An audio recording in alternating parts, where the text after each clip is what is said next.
And we got a second shooter story on December in his channel already. I think Nick Fuentes is a character that needs no introduction. You either know him through Twitter, you either learned his name through headlines about him getting doxxed, or you're an avid fan of the not so good stuff he says. Either way, I can objectively say his name is big, no matter what. So stories like the recent one back in November, where he made that bad joke, "Your body, my choice," which refers to the man having, you know what he's talking about. That joke led to him getting dogs and people harassing him, and that interaction with Marla Rose, where she was filming his house, walking around it, then she knocked on the door and got pepper spray in the face. Hi. Oh my God, what are you doing? Fuck out of here.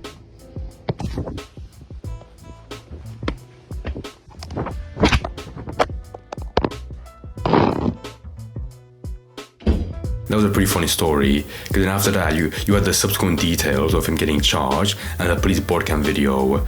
He was saying some dumb shit like, he's Mexican, but whatever. You're saying you're a white supremacist? I'm not a white supremacist. I'm Mexican. My last name's Fuentes. I know, I kind of... white supremacist. I saw that. Right. Okay. Yeah, but... It's a very political thing to say. We also live in a free country where you can speak without people showing up. And here's the thing, that's funny. Some psycho pepper spraying another person at the house, that's fucked up and funny at the same time. But this recent story about Nick Fuentes isn't so funny. Where it involved another person going to his dog's address, but they had bad intentions. With a gun and a fucking crossbow as well. So Nick Fuentes on his Twitter talked about how last night somebody had come to his door in the middle of the night, I believe around 11 p.m, and was knocking on his door while he himself was streaming. And from this video alone, it's clear enough what the end goal was of his character. Clearly being a person that just hated Nick, but also being a psychopath, but I'll get into that second. In terms of Nick's statement, it read, "An armed killer made an attempt on my life at my home, which was recently doxed on his platform. The gunman carried a pistol, crossbow, and incendiary devices. I believe he intended to kill me. He's now dead. I am okay." Yo, Nick! So yeah, with what Nick said about him being now dead, the story ended with him calling the police and the unfortunate shootout, where at the end he was then ID'd as the 24-year-old John R. Lyons. But let me carry on reading this thing, because one thing I want to avoid in this video is creating a heroic portrayal of this guy that, despite his valiant efforts trying to kill a racist grifter. Because the next reply reads, "According to police, the would-be assassin committed a triple homicide in southern Illinois earlier yesterday before he arrived at my doorstep with his pistol drawn, calling my name. I'm grateful to God that I'm still alive." Okay, so yeah, that part, the triple homicide, is absolutely true. When I read about it, this killing spree of his started around 9 p.m. in the same state, Illinois, but in the city of Mahomet, where he shot and killed 3 family members, a 23, 26, and 61-year-old. That happened over there, but then the guy drove 140 miles, about 2 hours, over to Chicago, so he could end it with Nick Fuentes. It's clear as daylight why him, with Nick's right-wing background. But so far, there's been no real motive to why the other 3 family members were involved. And it doesn't stop there, because as I said, after Nick called the police, they arrived, but the fucking crazed gunman ran and broke into your neighbor's home that somehow led to him shooting 2 poor dogs. Then it ended with the officers telling him to drop the gun. He shot back and then he died, with the 2 officers having no injuries. So yeah, that's fucked. That's insanely fucked. This whole story's fucked. But let me wrap up with the statements from Nick, so I can get you something I really want to say. I will now have to uproot my life and relocate. While I can handle whatever comes to my front door, it is irresponsible to expect my neighbors and young families to share that burden.